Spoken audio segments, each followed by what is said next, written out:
Bring the council meeting of May the 9th to order. We have an agenda before us. There are a couple of additions.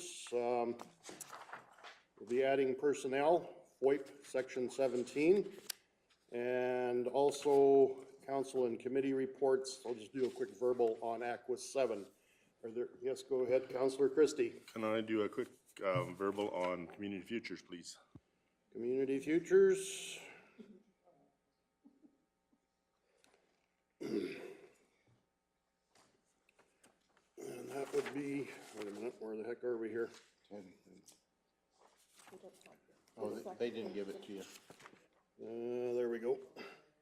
Okay, so that'll, Aqua 7 will be 10.1, community futures will be 10.2. Is there any other additions? Yes, go ahead, Councillor Cunningham. I'll just do a quick verbal as well on Police Advisory Committee, please. Police Advisory, 10.3.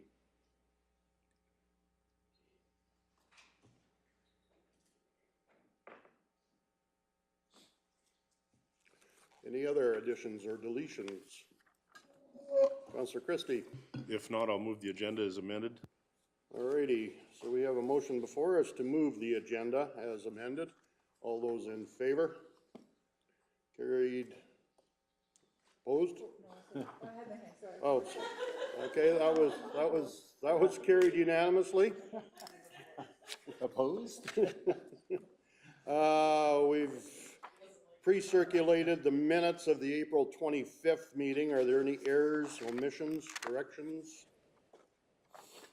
Too long?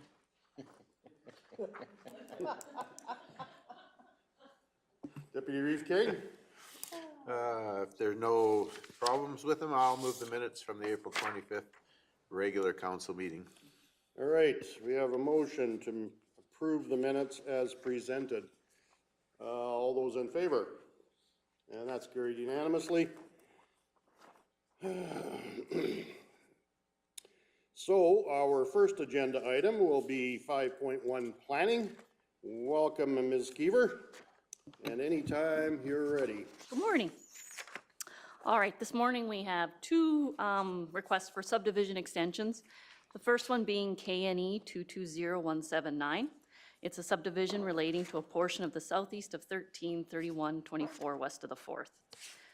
Landowners are given a year from the date of approval in which to meet the conditions of approval. If the conditions are met, the subdivision approving authority is required to endorse the subdivision to allow registration at land titles. On this file, though, several conditions still remain outstanding prior to endorsement. The reason for the extension is the landowner's family members who will be purchasing the proposed subdivision have been in a lengthy process to sell their current home. This has now taken place, however, a surveyor is unable to be secured prior to the application deadline of May 26, 2023. This is the first extension in regard to this file, and we are requesting an extension deadline for Monday, May 27th, 24th. May 26th is a Sunday. Section 65746 of the MGA permits council to extend the one-year approval period, whether or not that period is expired. There are no limits set in the MGA for either the number of extensions or the length of time an extension can be granted for. Landowners or their agents may make requests for an extension of the timeframes from the council. Requests for extensions to subdivision approvals can only be issued by the council of the approving authority. Thank you. Are there any questions from council for the planner? What are council's wishes? Councillor Forbes. So I noticed on both of these that surveyors are seeming to be an issue. Is that an ongoing thing? Getting No. surveyors out and taking a year? No, I think they're just been busy. Like in this situation, I don't think they had tried to secure a surveyor like soon enough. And then when it started to get to the deadline, they were like, oh, I can't make the deadline. Are there any other questions from council? Nope. Perfectly fine. Councillor McGee. I'd like to move that we grant a one-year extension. Alrighty, We have a motion before us to grant a one-year extension to KNE 220179. And that would take it till May the 27th of 2024. Is there any discussion to that motion?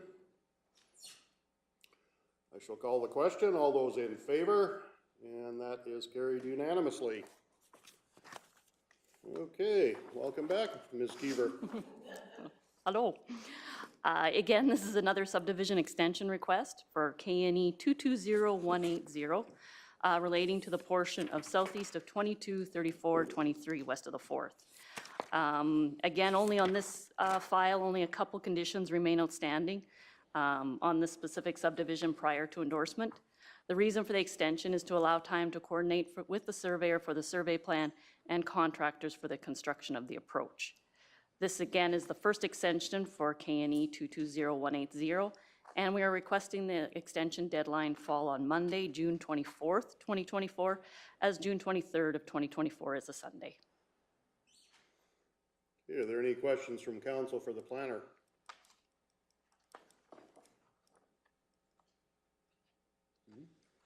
What's council's wishes? Councillor Cunningham. I move that council grant a one-year extension to KNE 220180 until June 24th, 2024.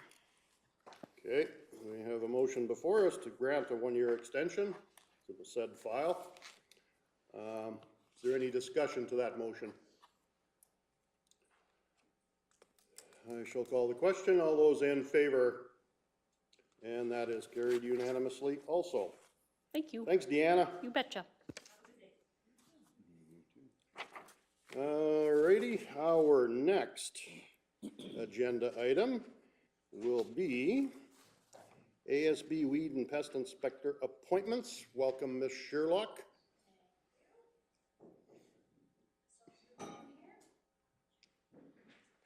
And anytime you are ready.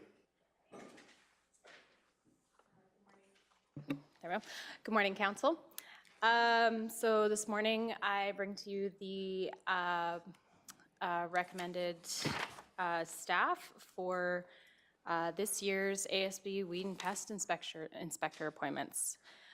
Each year we appoint the seasonal staff for the term of their employment as fits within the provincial legislation and our grant agreement.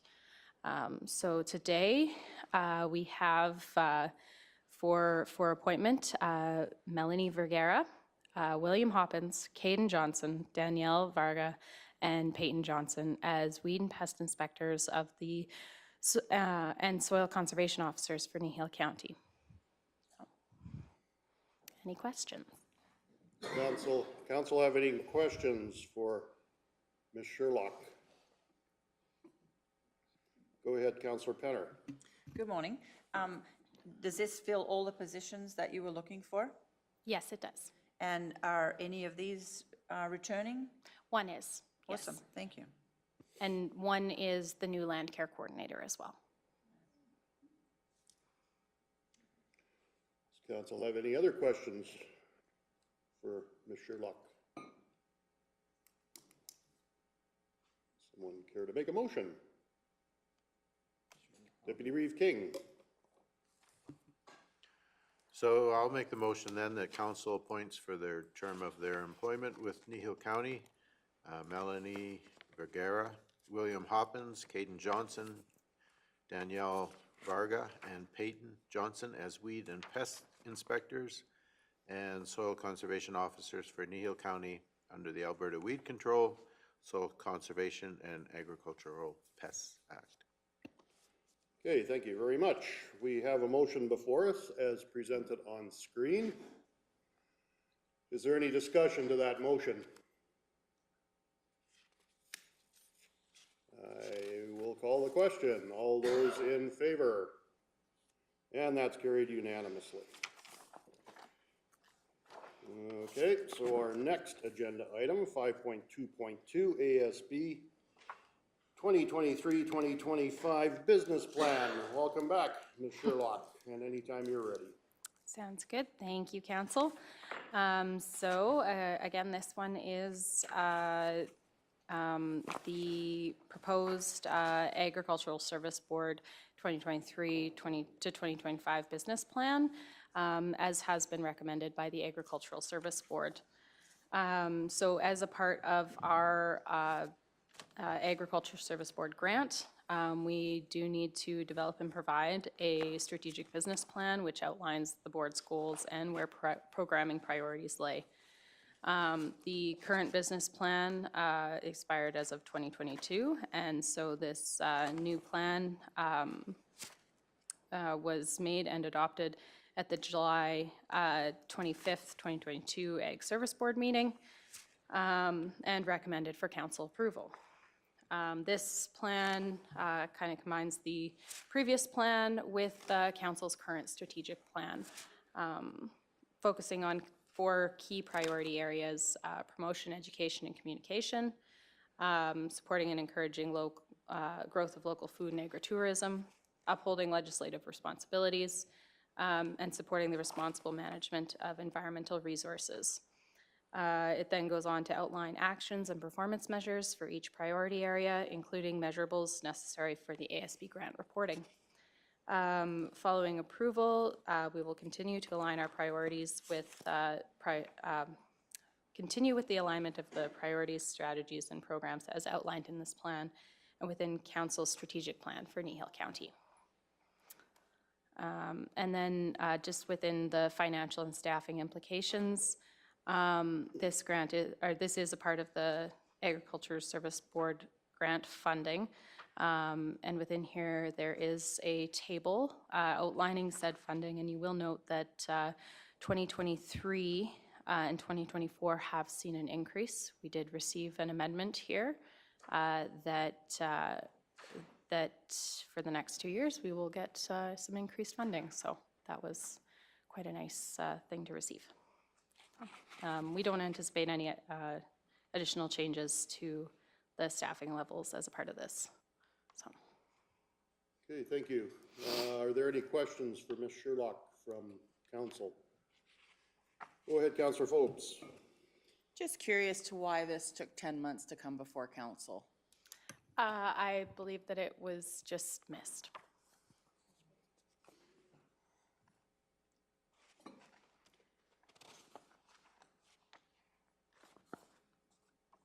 It's a well-done document. Lots of nice pictures. Wow. Are there any other questions from council to the presenter? Councillor Christie. I appreciate the support of the provincial government giving us a little more on their grant. We asked for more, but that'll work for now and give us some stability in the next 2 years. So I appreciate that. So I'll make the motion that we adopt the Agricultural Service Board 2023 to 2025 business plan as recommended by the Agricultural Service Board. Okay, thank you very much. We have a motion before us to adopt the ASB Board's business plan as recommended. Is there any discussion to that motion? If not, I'll call the question. All those in favor? Carried unanimously. All right, our next agenda item, 5.2.3, Growing Kneehill event. Welcome back again. And anytime you're ready, Ms. Sherlock. Sounds good. So at the April 18th Committee of the Whole meeting, Council discussed the direction and purpose of the Growing Kneehill event. Administration's understanding was that Council would like administration to continue with the long table dinner and the country market format to promote local food, tourism, and Kneehill County to a broader audience. Administration had expressed that producing a high caliber event each year while maintaining service levels in the Agriculture and Parks Department has become increasingly difficult throughout the years. Administration has historically reallocated staffing to successfully support the Growing Kneehill event, while county services are temporarily reduced or delayed so that the team may manage planning, preparing, and delivering this important event. To mitigate this, administration has prepared options for event delivery. It was also administration's understanding that council would like to expand the event, investigate hosting multiple nights, and considering partnerships to do so. This is something administration will continue to explore and will bring forward to council later in the year for consideration for future events. Currently, administration is considering the theme of Growing Together for 2023, centering around bringing together agriculture, business, and tourism in the Kneehill County area with locals and visitors. So the options that we have for consideration today, option one is hiring of a contractor for the event delivery. Just due to our limited timeline, we're looking to hire a specific contractor that we have worked with previously and has a detailed knowledge of what is needed to deliver this event. We would retain project management, providing input and direction on the themes and the important details of the event, retaining that local atmosphere that council is looking for. This would include facilitating the sponsorship, the vendors, and the participant registration. The quote we've received from the contractor is $52,000, to which we would apply a 10% contingency for a total investment of $57,200. The contractor would be responsible for the rentals, chefs, food, beverages, product sourcing, staffing, entertainment, audio setup, on-site security, and event management. Administration will be seeking opportunities to reduce the costs, which may include, but not be limited to, items such as the food donations from local producers and locally donated labor by volunteers, as well as different sponsoring opportunities. Because the staffing would be less of a limitation, both the long table dinner and the country market could be held on the same day. This shift would allow staff to maintain our service levels throughout the season and reduce the internal staffing costs for the event by an estimated $28,000. The current budget for this event is $35,000, which will result in a shortfall of $22,200. Administration will make efforts for revenue opportunities within the event to reduce the impact. And then option two would be us continuing with staff delivery of the event similar to 2022, recognizing the need to divert staff away from the regular scheduled duties and the temporary reduction or delay of county services as has been done historically. The estimated internal cost of this is $30,000 in internal staffing. Because of the limitations of available staff and hours of service required for the event, we would need to hold the event over 2 days with the long table dinner on the Friday and the country market on the Saturday, as was done in 2022. And then option three is a country market only event. So removal of the long table dinner from the event and focus on the country market. The country market could be hosted with a $10,000 budget. So the financial and staffing implications, I believe Mr. Gannon would like to speak to this. Thank you, Does Council. council have any, oh, go ahead. Mr. Gannon. Sorry, Reeve.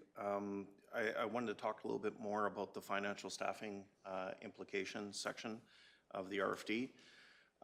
The option one consideration for the additional $22,000, we would be using our current operation budget, which we're expecting a surplus due to the increase in grants that was explained through the previous presentation. We've explored other potential funding opportunities. We feel that this is probably the strongest one that we have at this point. And we're hoping to reduce that as explained within the RFD through sponsorship and other funding mechanisms through the event. Thank you. Okay, thank you. Does council have any questions for the presenter or Mr. Gannon? Oh, Councillor Forbes. Sorry, I should put my hand up higher, sorry. You mentioned that in the past, there was a cost when you worked with this company. Yes. What was that cost? Do you know that offhand?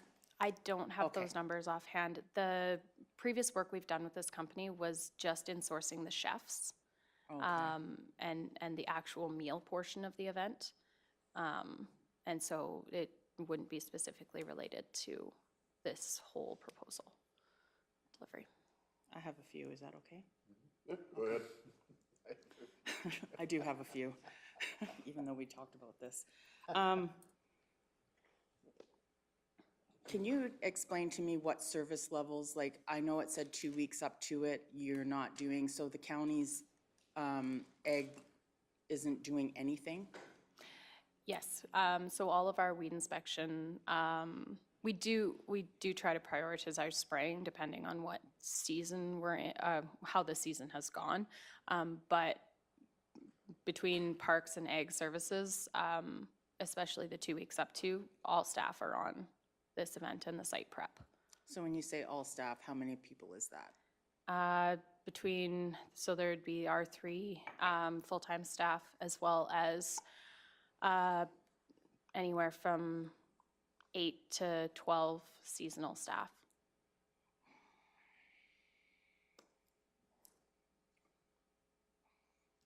Okay, so sorry, I just have a lot of questions about this.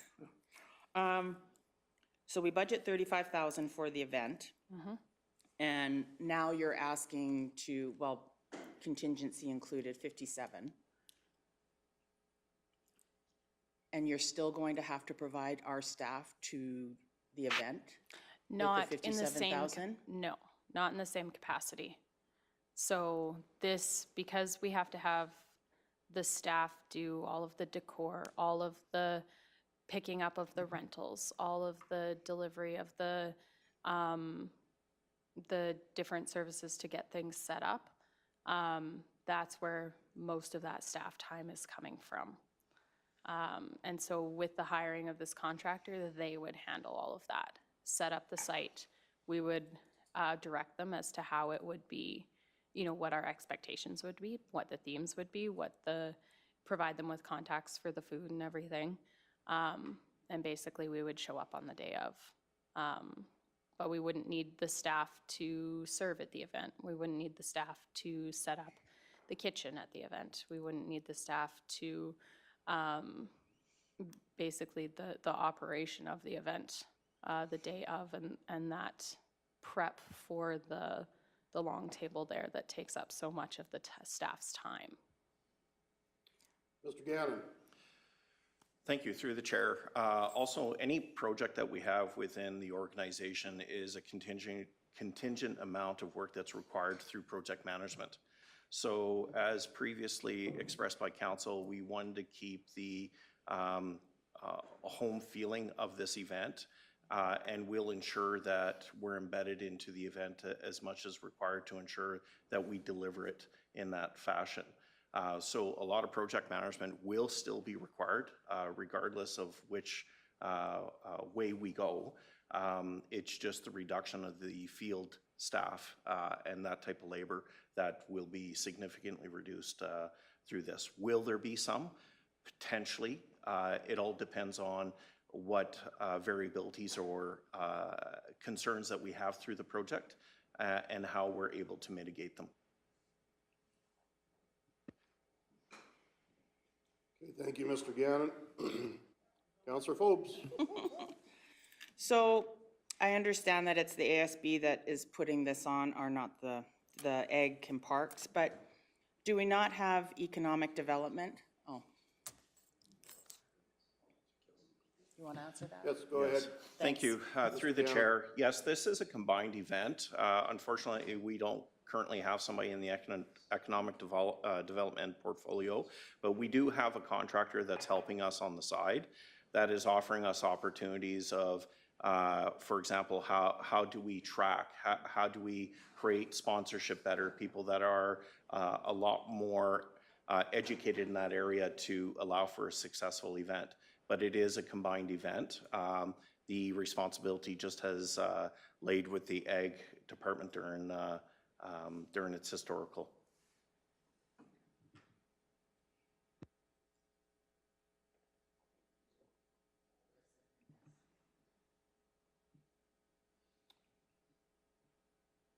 My question would be, like right now, what the plan is to hold the long table dinner and then the day after to hold the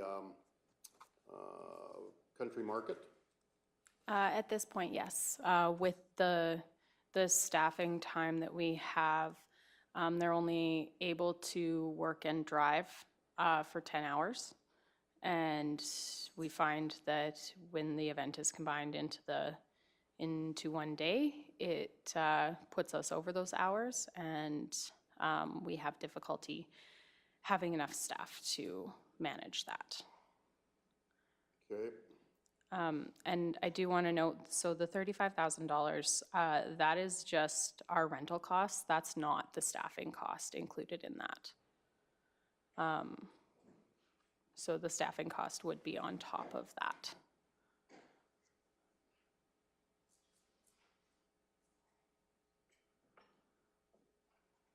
Councillor Cunningham? So I know a lot of us, myself included, have had a lot of calls this past couple of weeks about the cost of our dust control. And the comments have been, we're in cost recovery mode. So I guess my question would be, are we in cost recovery mode for this event? And if not, how much are we subsidizing this event per ticket? Does that make sense?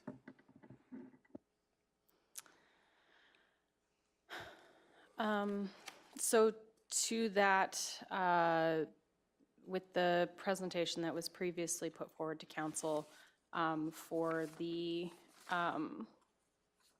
historical, we are subsidizing this event. Sorry, just let me find that paper here.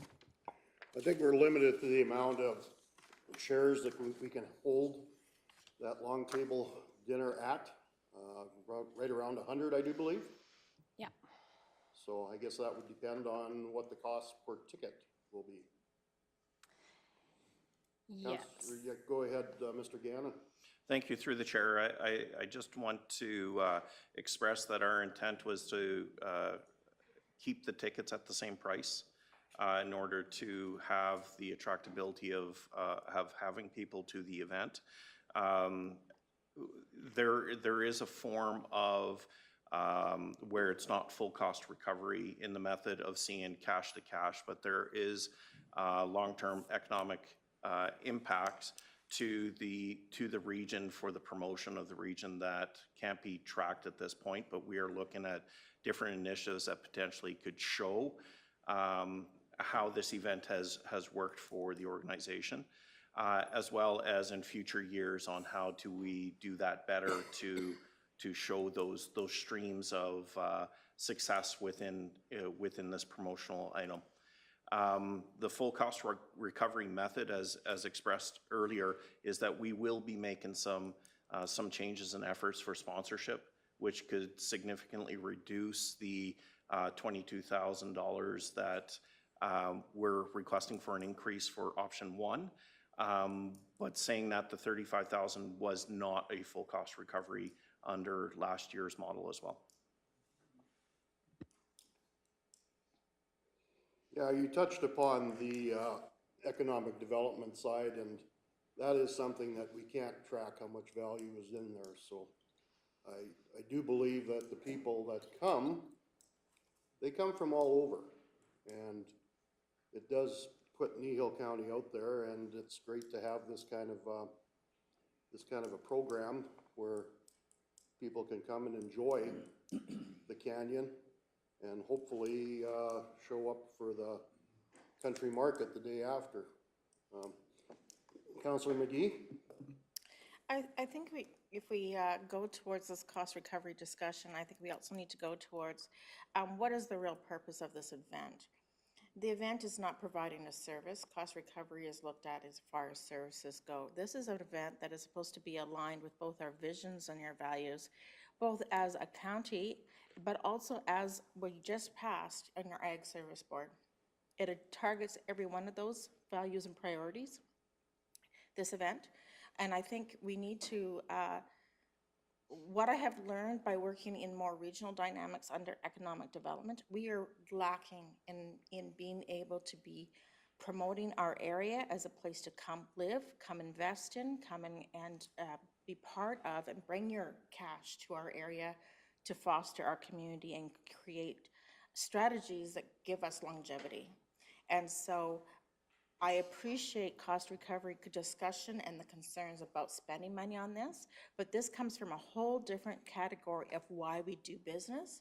The business here is to promote our ag, industries, is to promote our community, is to promote economic development.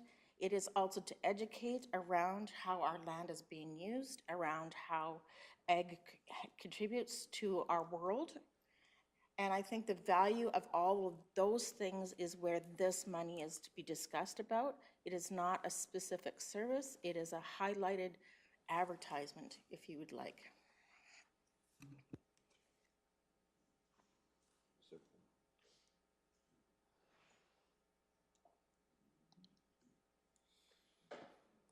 Okay, Councillor Cunningham? So I totally appreciate those comments, Councillor McGee. I've been in business for 32 years, so I'm definitely aware of you have to spend money to make money. The end of the day, it's not my money that I'm spending, it's the ratepayers' money. So I just always want to know what the cost is going to be to the ratepayers and what we are getting back from that. That's my number one goal. So I guess the one more question I had, a couple of weeks ago, I didn't realize that we were contracting out economic development. So I'm just wondering what role that person is playing in this event. And I know the time of staff seems to be a theme. So is there staff time that that person could provide to this event? Mr. Gannon? Thank you, through the chair. We've incorporated a contractor to help move with some of the strategic initiatives that council has expressed. And with that position being vacant, we've used the existing staffing contingency to help pay for that advice or that information from the contractor. The individual's cost for to be able to compensate for staffing would be a lot more expensive if we went to the contractor to help manage this project. And our current staffing have been through this event for the last 3 or 4 years. Therefore, they have the ability and the capacity of understanding of what that event takes and what the expectation of council and the community is with the event. However, they are helping when we do pose questions of how do we create better sponsorship? How can we move forward in the economic development envelope? How can we make this event grander and more efficient and effective as a cost measure, as well as how do we promote our businesses and local growers more effectively. So those are things that we pass forward. We get that information and then we make every effort to move forward with the manager of exploring those opportunities and reaching out to individuals to see how we can help.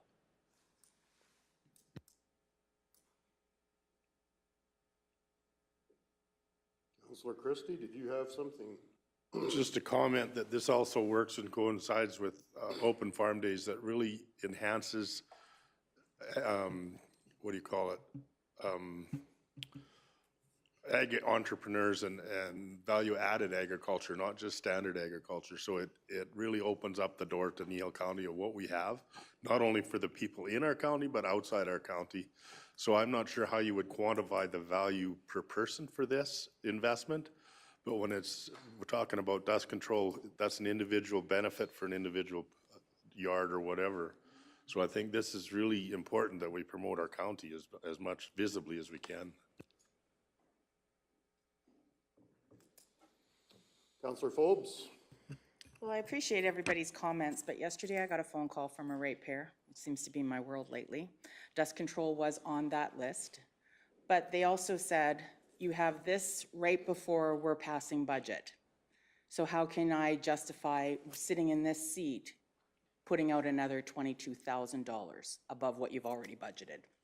That is my question from the ratepayer. Councillor McGee? My answer to that ratepayer would be that the difference is, yes, we are spending more money as far as where the line item goes, but we're not, in that we have now the staff available to give better service so their dollars go further for the services they need personally for their properties and for our area.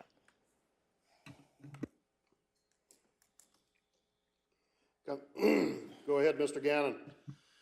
Thank you through the chair. There's also a variability I want to add is that we have the ability to aid this event with contracted services. In order to aid with the services within the municipality, we can't contract out those services. We have an inability to provide those services which are supporting the event if we're looking at providing those services exterior. So we can contract on one end, the other end doesn't seem like would be more successful contracting out in order to provide those core services. So we're trying to find an equal means and be respectful to the fiscal budget, but also understand those service levels and the impact to them.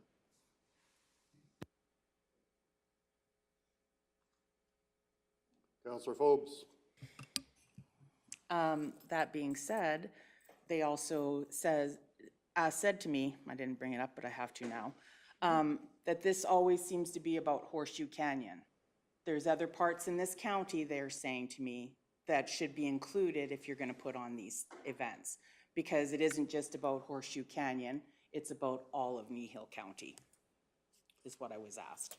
Well, this is about Kneehill County, but yes, Horseshoe Canyon is the venue. There's a specific reason. Mr. Gannon. Thank you. Through the chair, thank you for the question. As previously explained through the RFD and through other conversations with council for the growing Kneehill event, we will be exploring later on this year of different opportunities within the community and bringing those options back to council for their review and their consideration. We do understand that, a Horseshoe Canyon area is a very great attracted area. It has a lot of highways of variability of going to Drumheller, and we're attracting a specific market into Kneehill County. So we already get the tourists in that area, and we're going to look at other opportunities where tourists and we can promote this event at a grander scale, but that will be later on this year, and we'll ensure we bring that forward to council. Thank you. Councillor McGee. Sorry, I'm a debater today.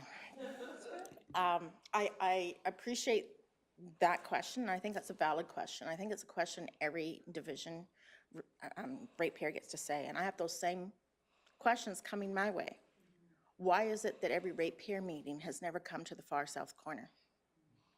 Where is our community established? The Horseshoe Canyon is the only venue within that division that creates community. So could we look at it like we look at the Torrington Arena? So when I get calls from my division, they're in the far south corner. They get mistook for being part of other counties a lot. They have been left out of a lot of the activities we have, or feel like they're just far enough away that it takes more for them to be part of things than it takes the average person in the county. I believe every county, every division has those people. So I'm not saying that that's unique to my division, but I'm saying from their perspective, they think it is. And I think that's fair to say. So I think, and it's an important part of our job to be sure that each and every one of them feel that as though we are recognizing this as a whole. The Horseshoe Canyon is as a whole, the entire county. So we invite Torrington residents to please come and appreciate that and appreciate the time and money we've invested into that. We're doing it no differently than we see other people come into the Torrington Arena for that same reason. And so those are fair, important questions, and I think they're valid for every activity we do. And this is my answer. This is the form of community that that division has. Oh, that's fine. I'm just using it as an example. It could be, right, it could be Huxley, right, whichever, but yes, yeah. Deputy Reeve King. Okay, I've been quiet about as long as I can, so. I think it's really important for us to realize that this event serves a very specific purpose, and although maybe at this time we haven't investigated full cost recovery, I'm not sure that's even realistic for the type of event it is. However, my comment would be, there's many services that Kneehill County provides to our ratepayers that we have either no cost recovery or very low levels of cost recovery. And a simple one to look at is fire services. We provide fire services within this county at a great expense to the county itself, and we have zero cost recovery. If we went to cost recovery on those kind of events, so everyone who had a fire was to pay for their fire, it gets pretty expensive. And so are we going to say we can assign a specific cost to a specific ratepayer and go for 100% cost recovery there? Water is another service that many people in this county get, while others do not. And those services are subsidized heavily within the county. If we were to talk cost recovery on some of those other kinds of services that we currently are not, we're either going to take it through the tax bill, which is what we currently are doing, or we're going to direct bill the consumer. And the question becomes, which of those two options are our ratepayers willing to consider? People on water probably don't want to be billed for the full cost. People who are not on water would really love to see those people paying that full cost. But is that realistic? Does that promote business in our community? If our cost of water is too high, cost of services are too high, is that going to bring business here? So I think we have to look at it in a big picture kind of scenario. And I know something like the long table dinner is maybe a hot button for some people. Currently, dust control is a hot button for some people.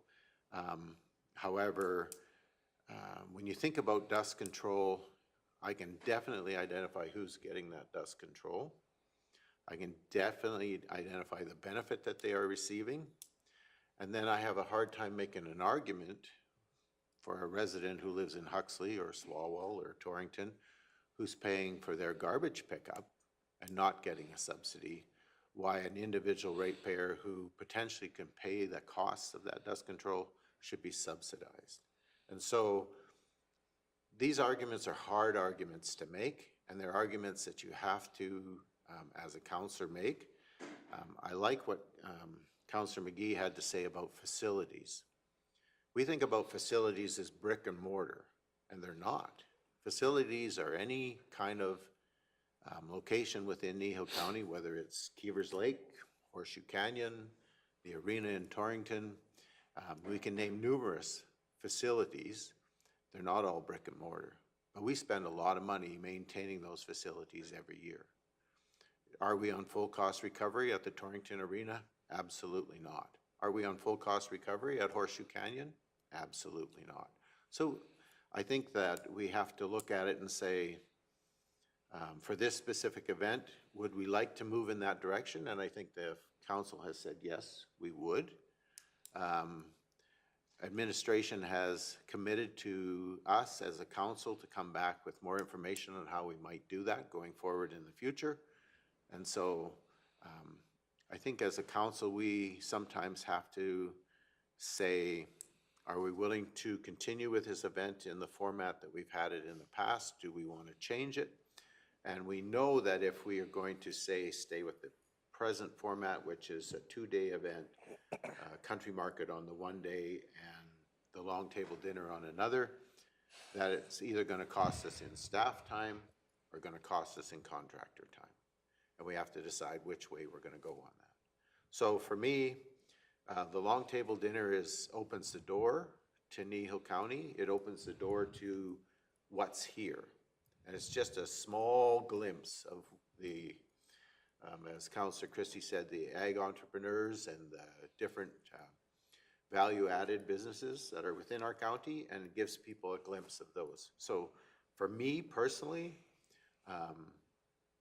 if you ask me what I would like to see happen, I would like to see us go forward for this year anyway with hiring the contractor to facilitate the event, which saves our staff time and allows them to stay focused on the duties that are presently their responsibility, and still bring off an event that showcases Kneehill County and what it has to offer.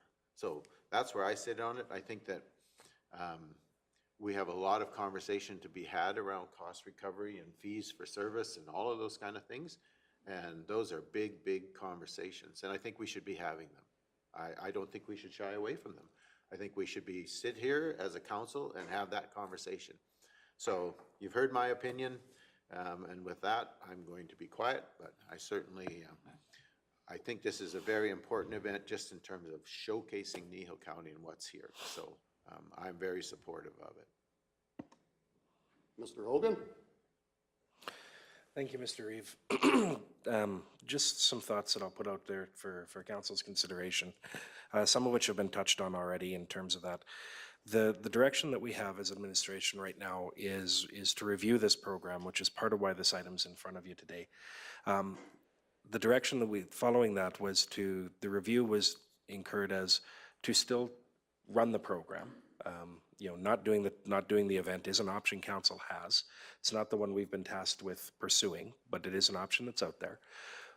In looking at how we pursue this and taking into account council's direction or desire to really look at the costs on this and figure out a different economic model for it, whether that's reducing the costs, increasing the revenue, but moving it towards that, you know, moving it towards cost recovery, recognizing that there are other economic benefits to the event. That's what we've come forward with today, and I think that's part of the process as members of council have touched on, that a lot of our services are being subjected to right now, is that type of analysis or that discussion as to where those philosophies sit. With this one here, what we're recommending in option one is what we feel will be a more productive event in achieving council's goals. And I say that by virtue of the option allows us to combine the country market and the long table, which I think we heard last time was of interest to council, and having those on the same day. That's a qualitative improvement based on what we did last year and the feedback that we got. With that, to address some of those, when we source the food, when we source I use the term source the vendors for the country market, but really they come to, we go find them, but they also come and find us. So there's that. Those individuals represent companies from all over Kneehill County, and some of them from beyond our borders, from the Drumheller area and whatnot. The food that's at the event represents, throughout the past events, has represented all the areas of the county. Maybe not every area every year, but they're, you know, from year to year, depending on who we source the protein from versus the other parts of the meal.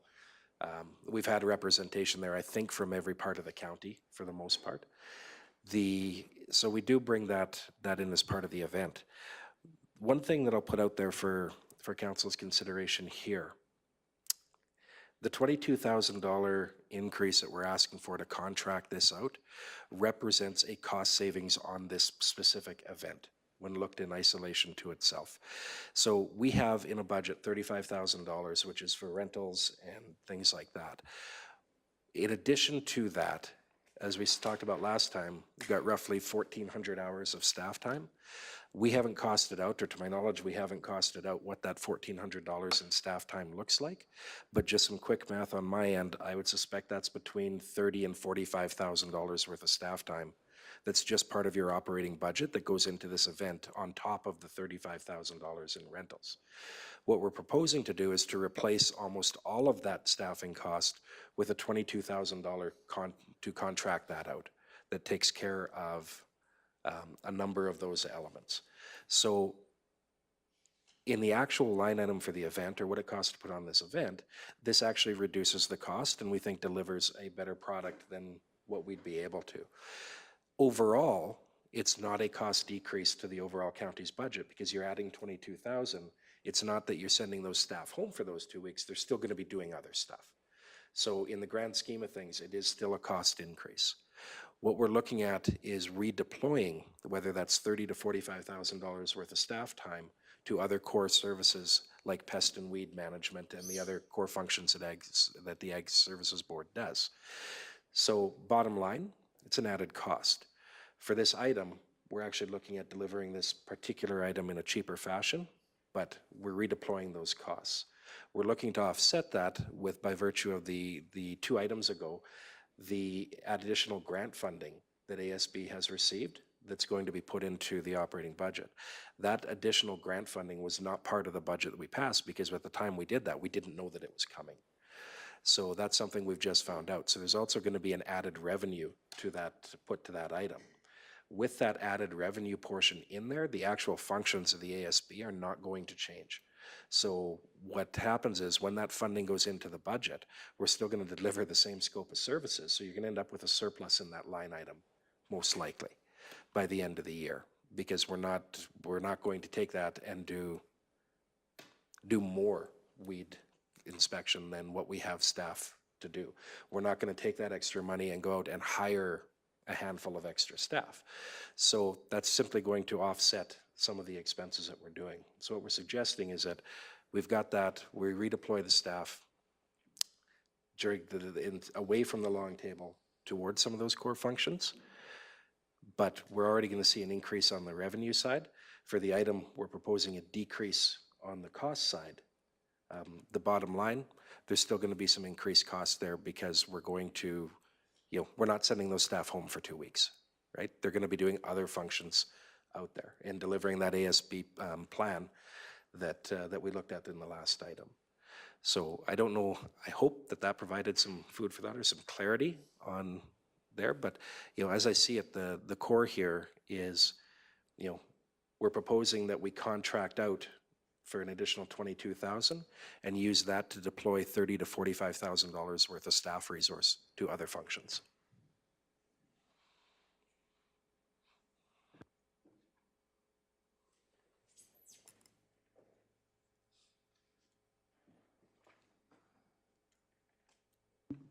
Councilor McGee.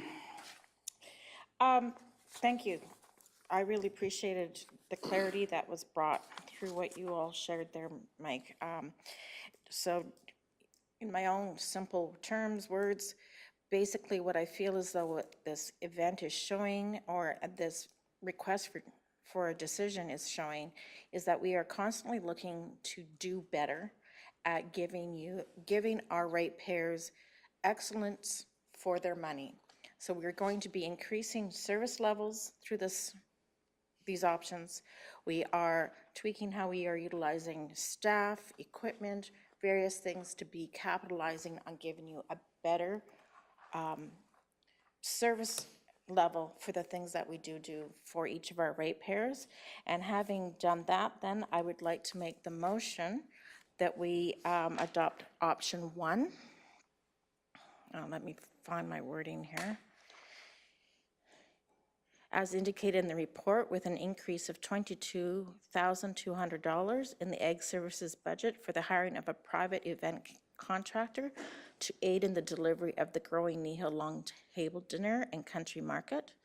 I make this motion because I strongly believe we are better utilizing all our resources to better equip ourselves to meet all our visions and our goals for both as our county strategic plan and as our Ag Services Board plan. I think it addresses both of those extremely well, and I'm very comfortable making that motion.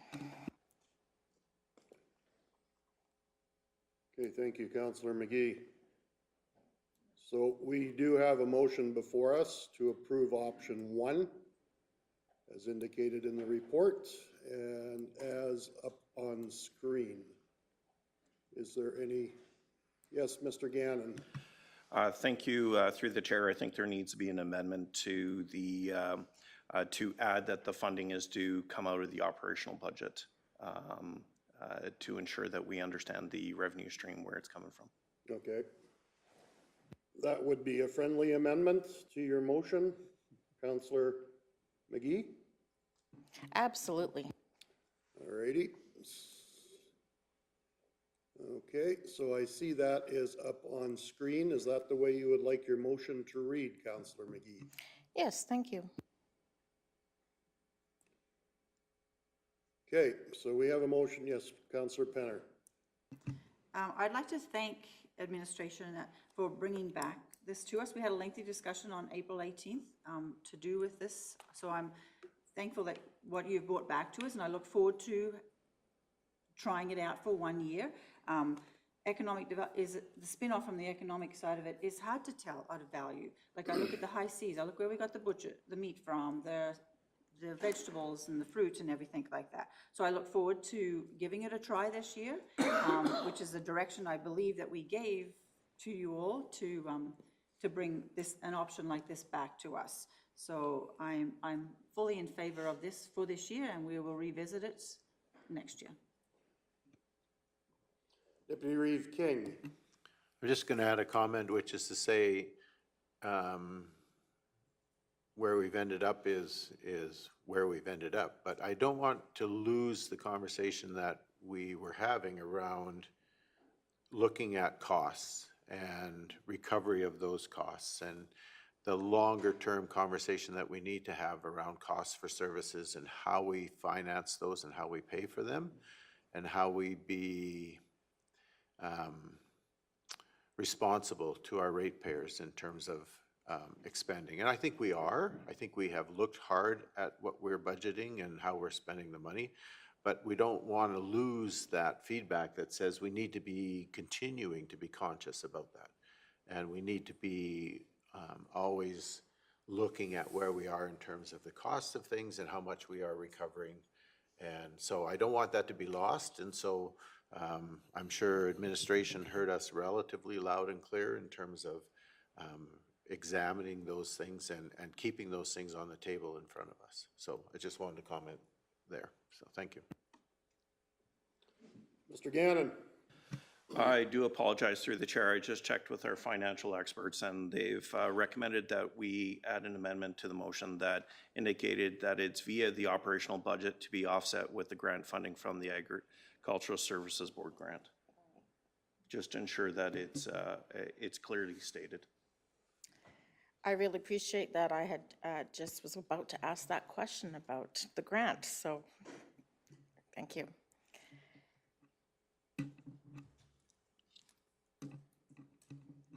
Okay, is that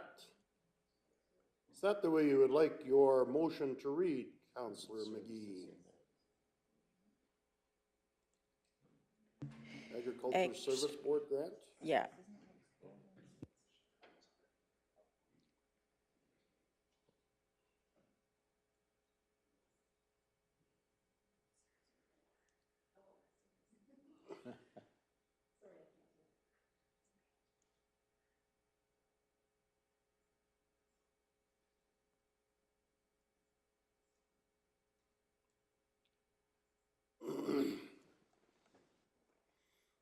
Okay, I shall read the motion out. Move that council approve option 1 as indicated in the report with an increase of $22,200 in the Ag Services budget for the hiring of a private event contractor to aid in the delivery of the growing Kneehill Long Table Dinner and Country Market, to be funded from operating budget to be offset from the Agricultural Service Board grant. I really appreciate the change. Thank you. Okay. That's a friendly amendment, definitely. And when the chair permits, I have another comment I'd like to bring forward before we make our vote. Well, I was just going to ask, is there any discussion to that motion? So go ahead, Councillor McGee. Thank you, Reeve Whitstock. I want it to be known that I think this event has a lot of tweaking to be done, for sure, for it to be the most efficient way of doing things. And I think Councillor Penner really articulated well that, you know, this is what we're doing for this year. We want to spend more time to even find a better way to capitalize even more on how well we can be efficient with the cash flow and the benefits of this event. One of the things I'd like to contribute as ideas towards that for administration's thought, project, and it's not a direction, just a thought. I would like to see that our residents become more part of this event in some ways as well. We need ownership that this is a Kneehill County resident area. This is something that they I would love to see people see the benefits and the great opportunities we have through the Horseshoe Canyon, through the Long Table. Those are two separate things, just so people realize. I don't call this a Horseshoe Canyon event. This is an ag service event. And one of the ways I believe we could do that is by bringing in more people to be part of the event. So I would love to see that, because education is a big portion of this, that Farm for Life or 4-H clubs are part of the showcasing in that, for example. And I think there's many creative ways that we can find ways to make community part of this, so this becomes truly an educational event about what is Kneehill County all about, how are you part of it, and how are we bringing other people forward to be part of it with you. So that's the comment I wanted to add, that I look forward to that discussion, because I think that brings better the understanding of what this event is about. We need to find those opportunities that demonstrate we understand this event. Councillor Cunningham. So I just want to reiterate again, being a Chamber of Commerce Director for many years, I do understand the relevance of this, and economic development is a huge passion of mine. The one question I think that I still come back to is the concern I have over hiring a contractor. We do have a very large staffing budget, and I believe we did increase that in the last 2 years between $600,000 and $700,000. So I would just look towards maybe more ways that we can utilize our own staff to make this event happen. And I kind of liken it to a wedding. You know, we're May and this event happens in August. We need to be looking at this the day after it's done. We start looking the Monday after. And maybe there's downtimes within that year that some of our staff could be working on this. But that's my comment, it's just maybe, and I know you have been in a position where we have had a staff change, and I know, Ms. Sherlock, it's been tough for you coming in with this, but I think going forward, we just really want to look at how we're utilizing our staff time and that budget that we do have.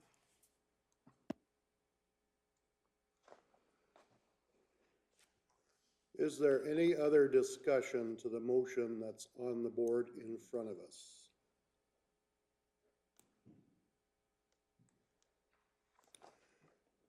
I think this long table dinner is something that Kneehill County does a great job at. We don't know what the economic spin-offs are, but the more you can open up and showcase our long table dinner and our country market, that showcases what producers are doing within our borders. And I think that helps them, and it puts us on the map. And I know I've been to a few of these over the years, and there's people from all over the province that have heard about it and that come forward and really, really do appreciate what happens at that dinner. And just to be able to have a contact for where some of the material comes from, whether that be the proteins, whether that be the vegetable side of things, and just to come around and have a great time, because as long as the weather cooperates, which we've been lucky over the past years that it has, it's a great venue. You couldn't beat that venue. I don't know where you could go to find a better venue than the Horseshoe Canyon. But anyway, getting back to the motion, if there is any more discussion, if not, I shall call the question. I don't see any more discussion, so I will call the question. All those in favor of option 1? Opposed? The motion is carried. Okay, thank you, everyone. Before we go on to our next agenda item, I will call a recess. So 15 minutes or so. Thank you.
you had clarification? Thank you, Mr. Eva. Just wanted to, we're back online, yes? Okay. Just wanted to clarify something around the staffing that's input into the Growing Kneehill event that we were just talking about. The main body of staff time dedicated to that event is in the immediate build-up to that event. That's what Fallon talked about, that delivery of setting up, getting the site ready, all that stuff. That being said, throughout the entire year, there are staff resources dedicated to planning that event. So the planning for that event does start, planning for the following year's event does start immediately after the current event already, with the collection of data, the debriefing, what went well, what didn't, and the movements to start planning that do start immediately after and go throughout the year. Now, the main body of those hours that are put into it do occur with our seasonals and with other staff, permanent staff as well, in the main setup, because that's when the body of work is occurring. But there is planning, there is staff resources put into the planning and organization of that event many months in advance. So just wanted to clarify that based on the conversation. So thank you, Mr. Eve. Okay, thank you, Mr. Hogan. Our next agenda item is 6.1, the 2023 Tax Rate Bylaw. Welcome, Ms. Severson, and I guess anytime you're ready. Lose the chair there?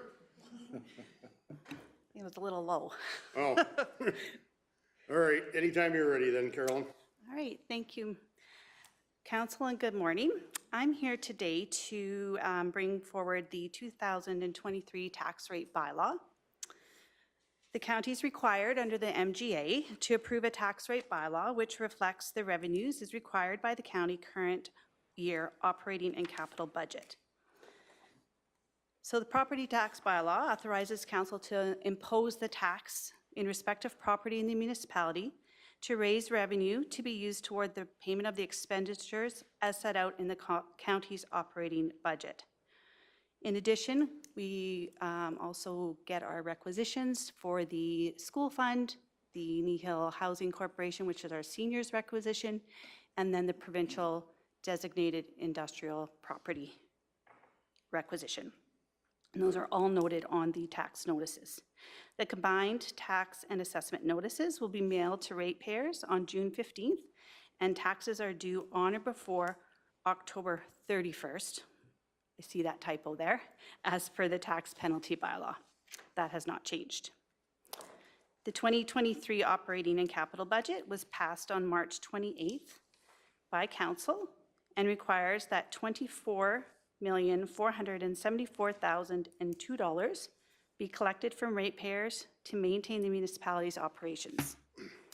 The budget deliberations focus primarily on mitigating the impacts of compounding budget pressures from recent years that impacted revenues collected, inflation rates, and responsible asset management that will ensure that core services are not impacted and that our roads and other infrastructure are maintained and renewed in a sustainable manner. Council committed to maintaining both existing levels of service and responsible tax growth.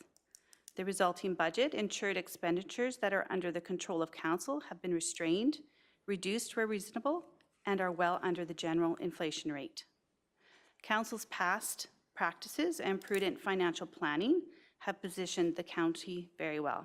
The county has not experienced an operating budget deficit, has no reliance on borrowing, has maintained or enhanced service levels, maintained roads and other infrastructure, and will still be able to maintain competitive tax burdens in the future.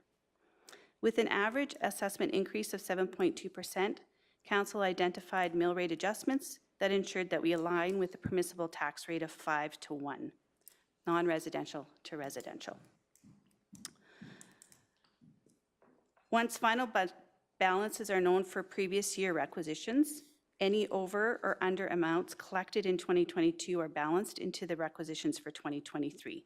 These amounts are noted on your tax rate bylaw and taken into consideration when we calculate the new requisition tax rates to ensure that both the Alberta School Fund and the Kneehill housing receive the amount required. And the designated industrial property requisition is actually a rate determined by the province, and we cannot amend that rate. So we send them that rate based on their invoice, and they do their internal adjustments on their end for overs and unders in our next year's invoice. So in efforts to improve allocation of tax burden across classes, ensure alignment with the permissible tax ratio of 5:1, and ensure a reasonable tax burden for ratepayers, Council was prudent in their consideration of assessment values and subsequent tax rates, which you will see on the graph next to that paragraph, that the percentage of allocation for each of the classes. While the average assessment increase was 7.2%, tax rates were adjusted to limit the tax impact on ratepayers. You, as council, decreased the residential tax rate by 3.73%. The non-residential was decreased by 6.47%. While the individual impacts on homeowners are always dependent on their assessed values and any changes in their assessment, such as improvements, new builds, the typical hamlet home will see an increase of $30 annually with this change in taxes, and an acreage would be approximately $69 for the year. Farmland, which is a regulated assessment, as you know, and has been the same for many years, will experience a 20% tax rate increase, which results in an annual increase per quarter section of approximately $66. In addition, Council also talked about increasing the minimum tax rate from $100 to $125, which results in a $25 increase. The approval of the tax rate bylaw ensures that administration can issue our tax notices, which provide the total tax revenues as shown in the operating budget for the county. The funds will be expensed as per council policy, and council will receive quarterly reporting throughout the year. There are no additional staffing implications related to this decision. Thank you very much. Are there any questions from council to Ms. Severson? Councillor Forbes. It's just for clarity. The average hamlet home is $30. Is that going to be the set rate, or is that on the price of the home? So like on 200,000, you get $30 if it's more than that. That's an average. So what we did was we grabbed an average of what hamlet homes are assessed at, and then calculated the tax rate on that. So, and that's the current year increase of assessment is why we have an increase on the tax dollar on that. Thank you. Ms. Burney. Through the chair, just to supplement that, the average assessment on a hamlet home, we've stated at $150,000. You're welcome. Does council have it? Yes, Councillor Penner. So just in summarizing it, a hamlet home overall decreased by 3.73%, an acreage a decrease by 6.47%, and farmland an increase by 20%. That would be the total taxes, right? So I think Ms. Barney should answer that question. Sorry, through the chair, yes, I'm just looking at the report in front of me here right now. So when you're looking at the assessment value we saw some changes in assessment over this year. When we saw the adjustments in assessment, the average increase was 7.2%. And council did adjust tax rates to mitigate the adjustments in assessment. Our residential tax rates were decreased by 3.73% and non-residential by 6.47%. Like was alluded to, the actual impact to the individual tax ratepayer will be dependent on the assessed value of their property. I'm not sure if that answers your question. Okay, does anyone else from council have any question for the presenter? Deputy Reeve King. I guess more a comment than a question. It's sometimes hard to understand how we sit here and we reduce the actual mill rate in taxes, but everybody sees an increase on their tax bill. And that's kind of like, oh, what happened there? And what happened is assessed values of property went up. But what's important to note is that if we had left our tax rate where it was, the tax bill that people would see would have been much higher. But by reducing the mill rate, we've tried to mitigate some of the impact of that. And so that's just more a comment than anything else.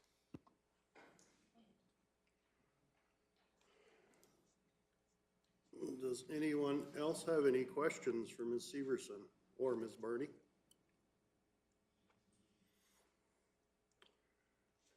If not, we have to do a bylaw. Yes, go ahead, Deputy Reeve King. So I'll make the motion that we give first reading to bylaw 1884, that being a bylaw for the 2023 tax rates. Okay, thank you very much. We have a motion for first reading of bylaw 1884.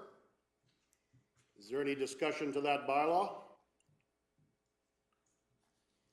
Seeing not, I will call the question. All those in favor? That's carried unanimously. Councillor Christie. I'll move second reading to be given to bylaw 1884. Okay, we have a motion to do second reading on bylaw 1884. All those in favor? Carried unanimously.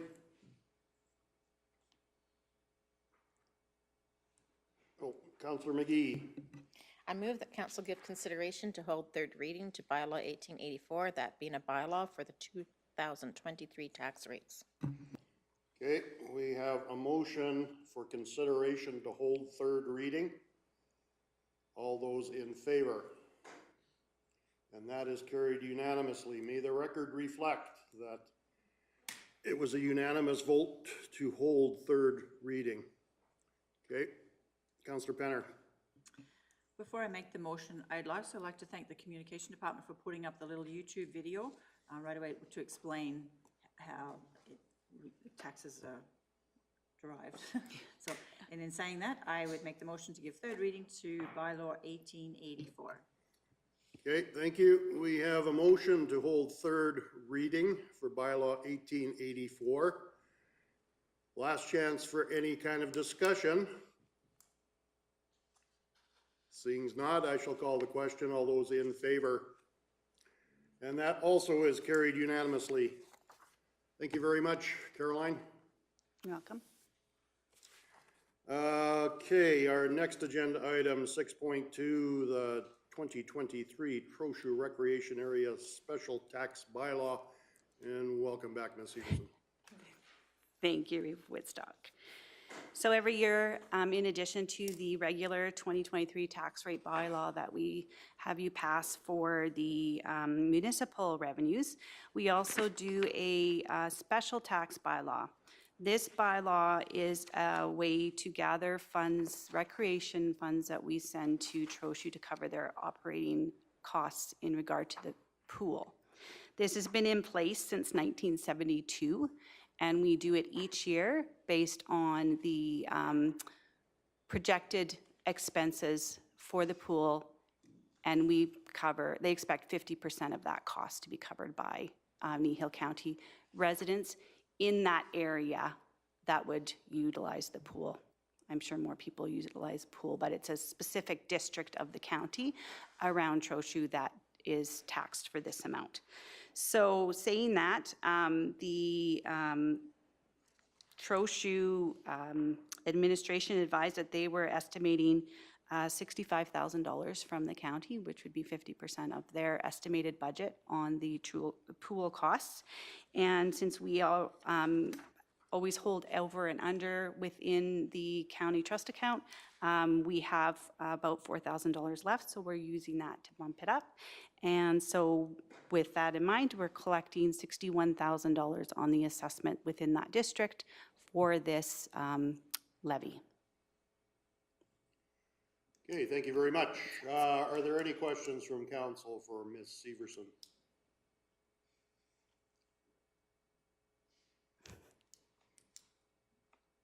Okay, sounds, yes, Councillor Penner. If nobody has any questions, I'd make the motion that we give first reading to bylaw 1885, that being a bylaw for the 2023 Trochu Recreational Area Special Tax. Okay, thank you very much. We have a motion for first reading to bylaw 1885. Any discussion?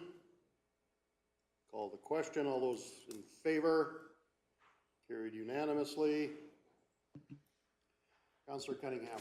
I'll move that second reading be given to bylaw 1885.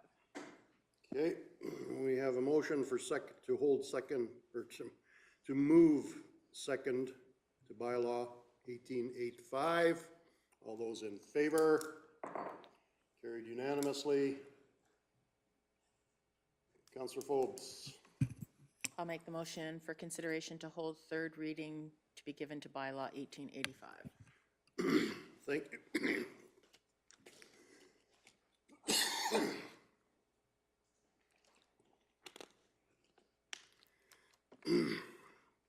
Sorry about that. Okay, we have a motion for consideration to hold third reading. All those in favor? That is carried unanimously. May the record reflect that that was a unanimous vote. Deputy Reeve King. It always makes me happy to see you getting choked up over something like this. Well, thanks for that. And it always makes me feel special to be part of this recreation area, so I'll make the motion to do third reading to bylaw 1885. Okay, thank you very much. We have a motion to give third reading to bylaw 1885. Last chance for discussion. All righty, I warned you. All those in favor? And that is carried unanimously. Thank you. There's a lot of pages here. Okay, our next agenda item would be 6.3, policy 16-17, methods of payments. And anytime you're ready. I'm going to call up Regina. I just Alrighty. wanted to say thank you to council. This may be the last time you see me here. And Regina will be taking my place. She's already working with me. And I am sure she's going to go above and beyond what I've been able to accomplish here with you all. And I think you'll enjoy seeing her face here instead of mine. So she's going to do this next one and give her a little start on how this all works. Well, thank you for all your years of service, Caroline. You're welcome. We certainly appreciate the work, the hard work that you've done to close up some of these oil files that we've had. Yeah. And I'm glad that Regina doesn't have to do stuff that you had to do. I have to say that I'm really glad that all that kind of cleaned up as well, because it's very hard to leave things unended, I guess you could say. And so, yeah, I was pleased to see we're going in the right direction with that, and that she should not have the problems that we've had in the past. Something new will come up, I'm sure. There always is. But yes, thank you very much. It's been an enjoyable place to work, and I will miss everybody. And we shall miss you.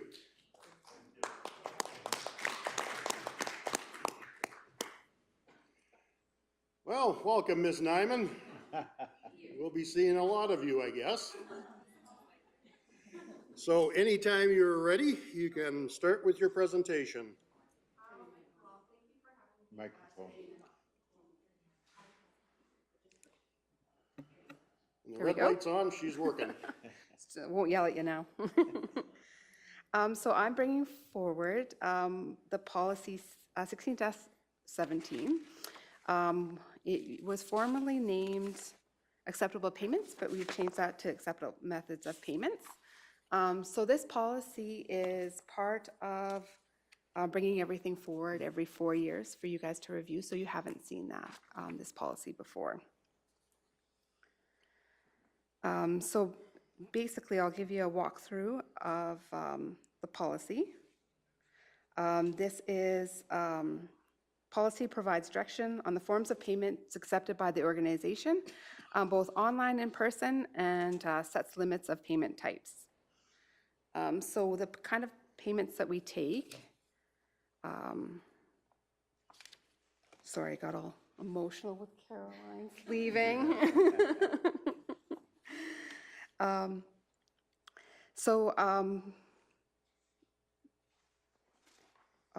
Third-party checks is something that we will take if they're endorsed by a payee, maybe billed to Kneehill County. We take irrevocable letters of credit. What this is kind of like a contract that if we provide a certain levels of service, that the funds will be released to us from a bank. This is just kind of something that we would take if we were doing kind of road bonds and stuff. There's 7 different forms of payment that we do take. For credit cards, we take online and in person. We take Visa and MasterCard only. We only take the amount of a transaction. We do not do cash back services. We don't take credit cards for property taxes. We don't take them for security bonds or deposits. And we usually cap them at $10,000. Debit cards, there's no limits, so we don't have any limits on debit cards or online banking. That's banking made through the bank, so online banking. We accept checks, money orders, and bank drafts, and we accept them in Canadian and US funds.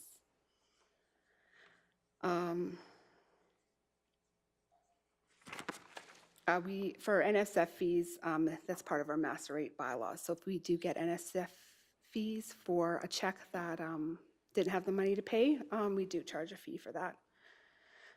For cash, we accept Canadian and US currency.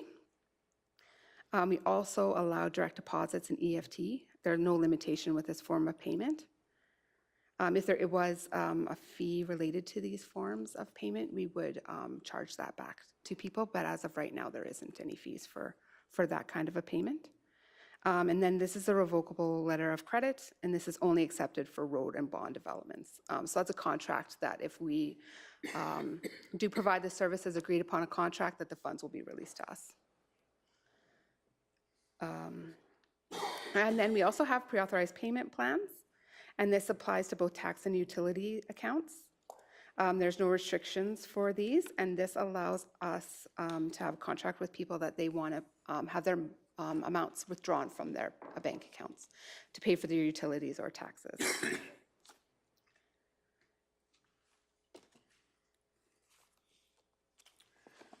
Okay, are there any questions for Ms. Nyman from council?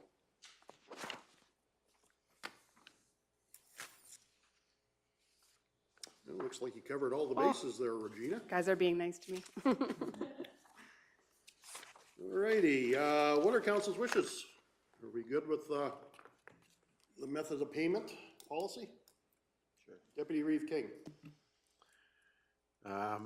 Sure, I would say, yeah, we are. And so I'm going to make the motion then to approve the amendments to the acceptable methods of payment policy as presented. Okay, we have a motion before us to approve the amendments as presented. Is there any discussion to that motion? Okay, I'll call the question. All those in favor? And that is carried unanimously. Thank you. Thanks, Regina.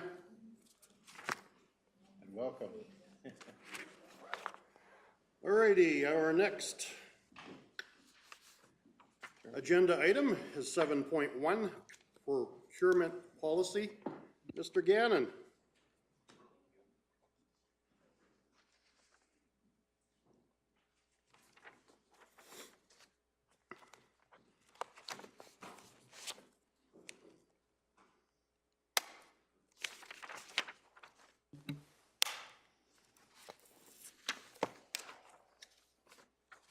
Anytime you're ready.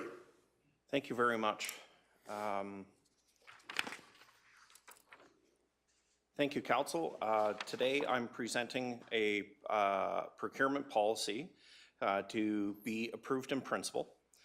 The relevant legislation that is required within the procurement is the Municipal Government Act, the Freedom of Information and Protection Act, Canadian Free Trade, CFTA, the Canadian-European Union Comprehensive Economic and Trade Agreement, and the new West Partnership Trade Agreement. Through an internal review, administration recognized the need to update the current procurement policy to ensure procurement continues to be performed ethically in a manner that is fair, open, transparent, and competitive to uniformly balance the interest of the taxpayer with the fair and equitable treatment of vendors. As indicated in the recommended policy, the purpose of the policy is to provide direction and guiding principles for the procurement of goods and services by the county, to encourage competitive and competition and ensure vendors are treated consistently and fairly throughout the procurement process, to avoid conflicts between the interest of the county and those of the county's employees and the vendors, and to prevent corrupt practices, to assign roles, responsibilities, and accountability of individuals through the procurement process, and to ensure that the county's procurement of goods and services complies with legislative and regulatory requirements. The purpose of the policy was to aid the team. Let me start that again. I do apologize. The proposed policy was drafted with the aid of Brownie LLP and designed to incorporate and realign other policies within the organization that include, but may not be limited to, 16.9, the procurement policy, 11.17, the WCB policy with regards to contractors, and 11.19, signing of agreements into a singular policy. Once the draft policy is approved by council in principle, it will allow administration to commence with the creation of administrative directives, which are very important to ensure that the direction and understanding within your organization of the policy is adhered to. Administration made significant efforts to ensure that the document could be interpreted by everyone who would require it. There is a significant amount of legalese, we do understand that, but it's required in order for the protection of the organization and to ensure that we are enacting with a fair process under the requirements as indicated above through our legislative requirements. I'm going to go through the policy quickly, but if council would like me to go back on some of the key points, I'm more than happy to do so. Through the policy, if you go to page 115 of the of your package, the open and fair competition, I want to really point that out. The objective of this policy is to ensure that all procurement activities are conducted in a manner that is fair. Well, we explained that previously in the RFD. But we want to ensure that a fair process that is there that removes the ability of challengeability and liability of the organization. In accordance with the county's trade agreement obligations, the county does not have a local preference policy. We have to be sure that we're aligned with our legislative requirements and therefore do not have a local preference. All procurement activity shall be conducted in a manner that promotes and maintains the integrity of the process and protects the county's council, employees, and vendors involved in the process by providing clear direction and accountability. All procurement activities by the county shall be fair and impartial with no impropriety or appearance of impropriety, ensuring that all qualified vendors have access to the county's business, that no source is arbitrarily or capriciously excluded, and that there is a competition for the county's business, ensuring that the county receives the best value in all of its procurement activities. That's a mouthful. But what it really does, it aligns the county to ensure that we are being fair, competitive, respecting the process, and ensure everybody has an equal opportunity. All procurement activities shall be open and transparent, as I just expressed, and will needs to be equitably address vendors' complaints, provide unsuccessful vendors with feedback upon request, and maintain records on vendors' performance under contracts. This is very important to ensure that we can maintain our scoring criterias and defend the decisions that we make as an organization. Ethically bound. This is quite an important area when we deal with procurement, especially, that the county is committing to acting ethically in all its procurement activities. I'll just highlight that portion of it. The rest really gets into a lot of detail, but that's basically the purpose of the ethical bound statement. Further on, the privacy and confidential. When we talk about an open and fair process, we also are governed by the requirements under the Freedom of Information and Protection and Privacy Act. Subject to the requirements for public openings as set out in this policy, any and all information provided by a potential vendor during either the informal or formal competition process shall remain confidential pending bid analysis and award. Pricing and cost of competing vendors and the names of the vendors shall not be released prior to award or prior to public opening. Information made available to potential vendors shall be limited to a list of potential vendors and a total contract price. Information made available to the potential vendor must be made available to all potential vendors. This is a very important key message to ensure that the fair process is there. We're not given an unfair advantage by providing information that all other bidders may not have. The roles and responsibility, the county's department employee exercising procurement authority are responsible for ensuring that all procurement activities are carried out in accordance with this policy, and all other applicable policies, procedures, guidelines, and legal requirements. Specifically, this includes but is not limited to ensuring efficient, effective, economic, and prudent use of public funds and procurement activities.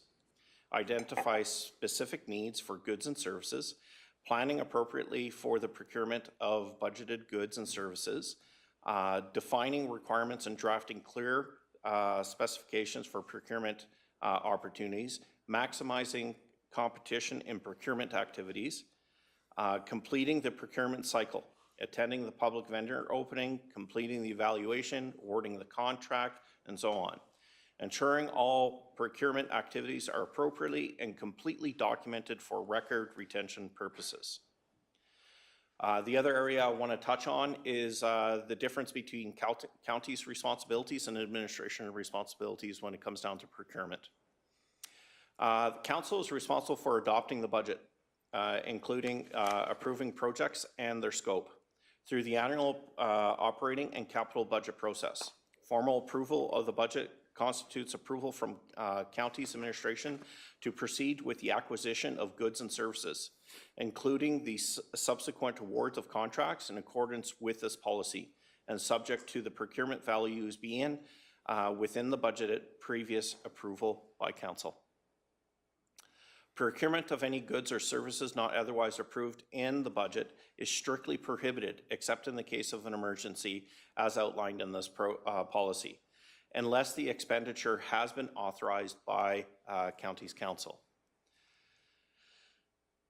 Council is responsible for approving the award contract where the total value of the contract exceeds the budget approval for the particular goods or service. The acquisition is described by statute to be made by council, and that the award for a single source contract total cost contract exceeds $250,000. The term of this commitment under contract exceeds 5 years, or it's recommended by the Chief Administration Officer. In accordance, I do apologize. In order to maintain the integrity of the county's procurement activities, members of council will not be involved in specific procurement, including not receiving any related information or document from the time those procurements have been advertised or solicited until the contracts have been awarded, except in specific circumstance described in section 4.5 above. If a member of council or employee receives an inquiry from a vendor related to any specific procurement, they will advise the vendor to communicate with the contact person listed in the procurement document, if any, or with the applicable director. This is very important to ensure that everybody's given the same information and that we are transparent and open in that process. The CAO is accountable to council and is responsible for exercising general control and management of the affairs of the county for the purpose of ensuring that the efficient and effective operation of the county in accordance with Section 207 of the Municipal Government Act. Where any authority has been granted to any officer or employee of the county pursuant to this policy, such as authority may be exercised by the CAO. The CAO is authorized to award contracts in accordance with this policy and within the limits of the delegation authority assigned to the CAOs in Section 5. Instruct employees not to award a particular contract and submit a recommendation to council for approval of the contract award. Adopt additional restrictions concerning a particular procurement where such actions is considered necessary or desirable and in the best interest of the county. And establish administration procedures and directives to facilitate the carrying out of procurement activities by employees in accordance with this policy. The CAO will ensure that council receives a report for information setting out the details of the awards of a single source or sole source contract at the next regular meeting of council. A quarterly report for information that outlines the awards of contracts under this policy in the reporting period in excess of $75,000, including any purchases of additional goods or services pursuant to Section 17 of this policy. Those were the main items I wanted to key on to understand the roles and responsibilities, what we're trying to attain within the procurement policy. There are other information within there that detail the formal process, the pre-qualifications, and other specifications required through procurement. At this time, I'm open to council if they have any questions. Thank you. Thank you, Mr. Gannon. Does council have any questions for Mr. Gannon dealing with the procurement policy? Councillor Forbes. Could you just clarify scoring? Thank you very much. Scoring is a method of allocating proper award of a contract, depending on the contract that's desired.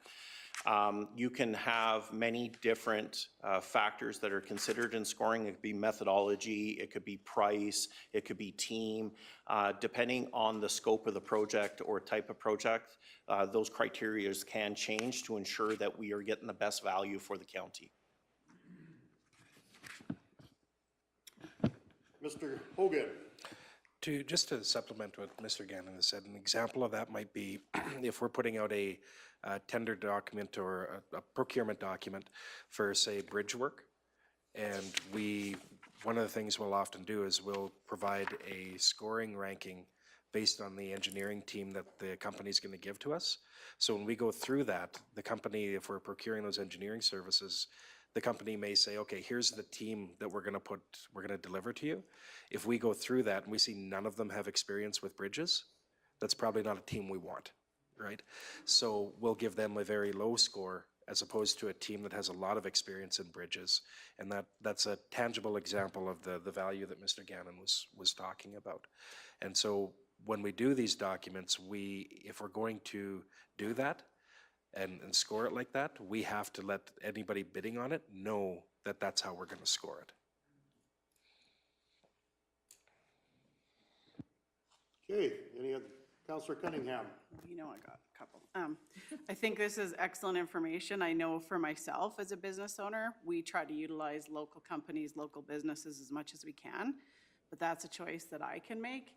And I think it's really important to get that information out because I do have people say, I'm a local person, I pay my taxes, why not, support local?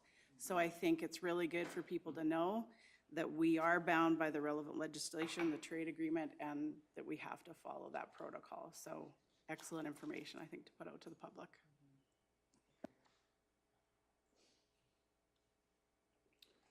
Yes, I did notice section 3.6, but by no means Does it state anywhere in there that they are not? Okay, they do not have an advantage, but that by all means, please do your tenders. Are there any other questions? If not, would someone care to make a motion? Mr. Hogan, you got something to add? Tried promoting me there for a second. Yeah. Yeah, I know. The Promotion or demotion? for just to reiterate for council, the reason we're asking you to approve this in principle today is you can see going through this, there's a whole lot of back-end systems that need to be built to support this and put in there. We wanted to make sure today is that the document that's in front of you, that when we put the effort into building those back-end processes, that council was in philosophical agreement with what's in front of you here today. So if that passes today without any big changes, then that gives us some assurance that we can dedicate the resources and staff time to going and building those directives and doing all that back-end work, so that we can bring this policy back to you for its formal adoption with all of those other things already in place. And so they'll all go into place once. As Mr. Gannon outlined, there's other policies that are being rolled into this. They'll have to be repealed. So rather than adopt this fully today and then we don't have the processes to support it, if you're philosophically in agreement with this, then we can go ahead and dedicate the time to build those processes in accordance with this. And when we bring it back to you for formal approval, it'll all be ready to go. Okay, thank you, Mr. Hogan. Mr. Gannon. Thank you through your chair. I just want to supplement that our administration team and corporate services are going to be working quite diligently on ensuring we meet our auditing requirements, which is one of the reasons why we have to pass it in principle, to ensure that we meet all those requirements and those approvals and those directions in the background to ensure consistency and the approach is done as per our financial requirements. Thank you.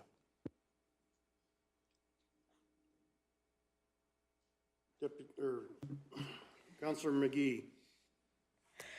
I'd like to thank administration to being sure to have our opportunity for our council to have an input on this. This again speaks to the fact that you are working hard to keep things efficient with your time and resources. And therefore, I'd like to move that council receive the council and committee, receive, I'm reading the wrong line. Move that council approve in principle the new procurement policy as presented. Yikes, I lost my place fast. Okay, thank you very much. So we have a motion in front of us that we approve in principle the new procurement policy as presented. Is there any discussion to that motion?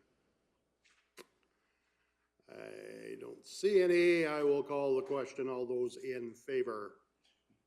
And that is carried unanimously, so good luck fitting the policy with all the government legislation that is involved here.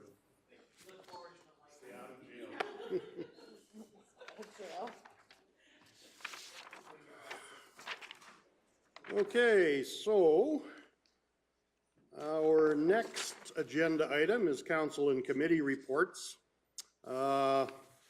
9.1 was Aqua 7. So I'll just give a brief verbal. We did have our meeting on April the 27th, just a little over a week ago. We did our financial statement, our audited financial statement was presented. There was a clean audit. Everything looked good on it. I do have a copy of it here if anyone chooses to want to see it. As far as the rest of the meeting, it was just a regular meeting. Everything seemed to be running well, and that's about all I have to report on. Our next community futures, 10.2.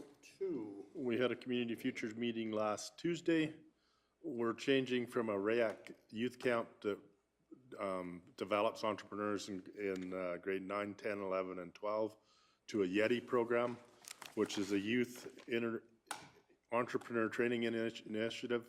Its program is more successful as kids move out of high school, where the comment is make a side hustle a small business. So there's kids that are coming through the program that are funding their education on their business that they've developed in high school.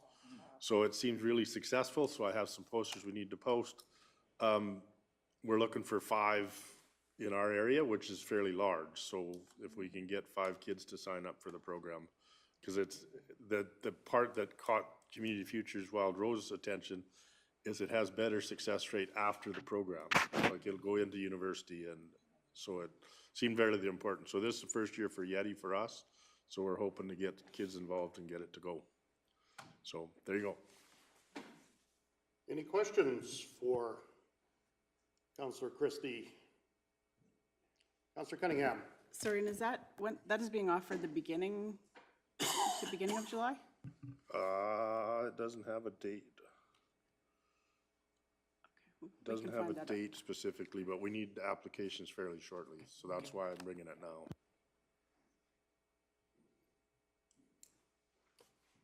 Okay, if there are no further questions, 10.3, Police Advisory Committee. Awesome, thanks.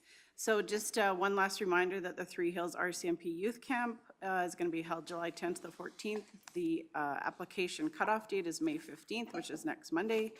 So for anybody interested, get your applications in. You can contact the office at 443-5539. So that's coming up quick. And I just wanted to give a couple quick shout outs. May 4th was International Firefighters Day, and I just wanted to say thank you to all volunteer firefighters and all firefighters in Alberta. Their importance is known more than ever right now. And just a quick thank you to all the 4-H groups who participated in the highway cleanup. They do an amazing job, and just thanks for all that they do.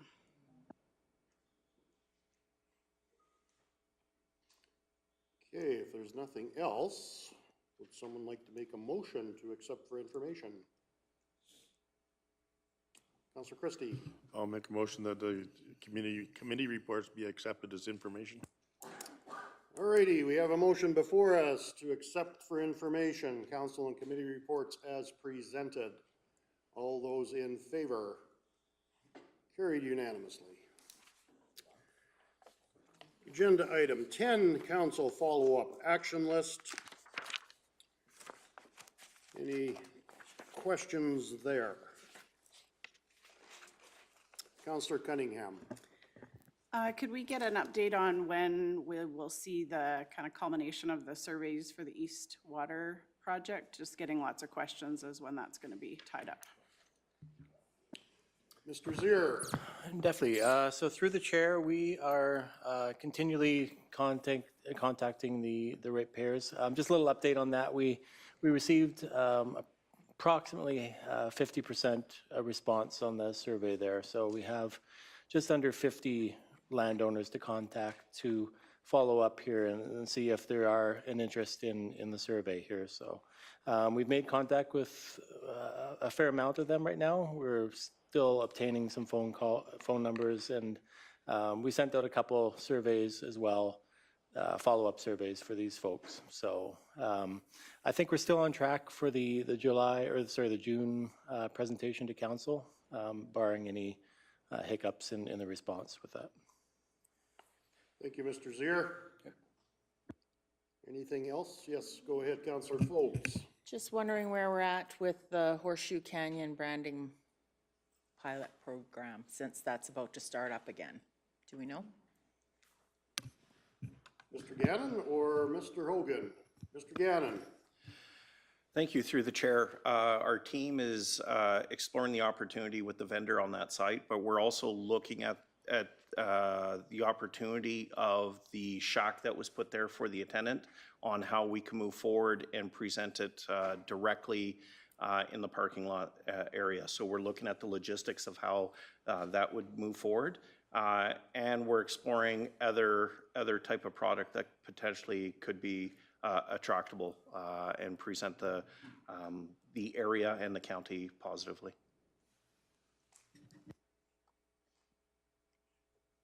Councillor Forbes. So in lieu of this morning's AB business plan getting missed, Could we put due dates on these things, even if we have to put in for it to be extended later on? Just helps get it moving along and no one's missing it. Because to me, the branding should have been done long before May for the pilot program, before it starts, so. Mr. Gannon? Thank you. The team's been trying to move forward with the branding. However, our previous customer that was selling the products for us, we've been working out some details with him. So it has been a continuous approach and trying to find out where we're going. However, there's been some other complications, so I do apologize for that delay. It's kind of tough to have a product there when we don't have staff there all the time, so we have to find a third party to do some promotion for us. Councillor Phillips. I do appreciate the answer for that, but I'm meaning in general, can we put due dates on this action items?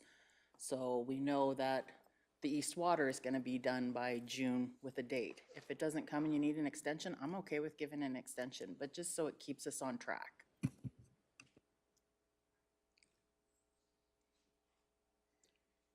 Okay, are there any other questions dealing with council action item list?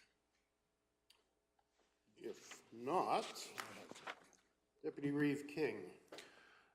Just for clarification, did we put anything forward to the AUC in regards to the energy development that's being proposed just north of Three Hills? Mr. Gannon, do you want to take this? Probably not. I do apologize. I was discussing the one item there. Could you please repeat the question? I just wondered if we had put anything forward in regards to the AUC hearing on the energy development north of Three Hills along the 21 highway. Yeah. Thank you very much for the question. Yes, we did. We did express intervener status, and we did put our comments forward to the representative or through the site. The process was a little bit more arduous than what we expected, but we did get it in yesterday, and the due date was today. Thank you.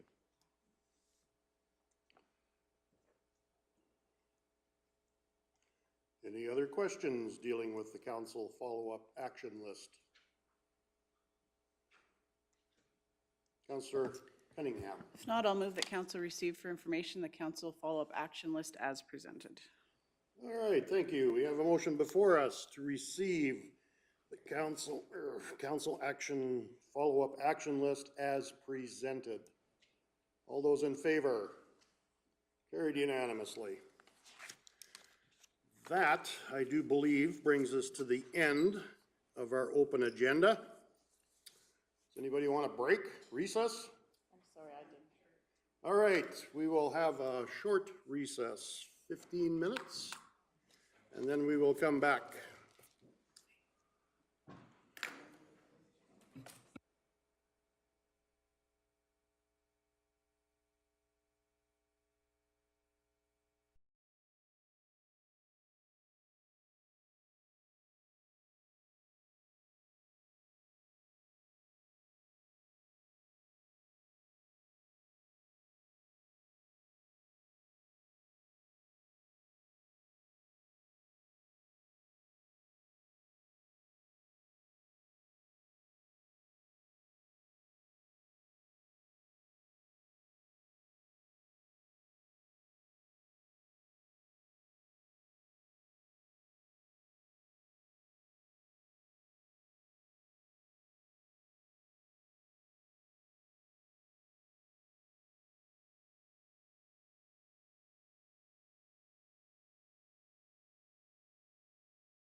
We are back online, alrighty. We came out of closed session at 11:30 a.m. The delegation, or not delegations, but the room was allowed to re-enter, and it is now 11:33, and I will adjourn today's meeting at 11:33. Thank you, everyone.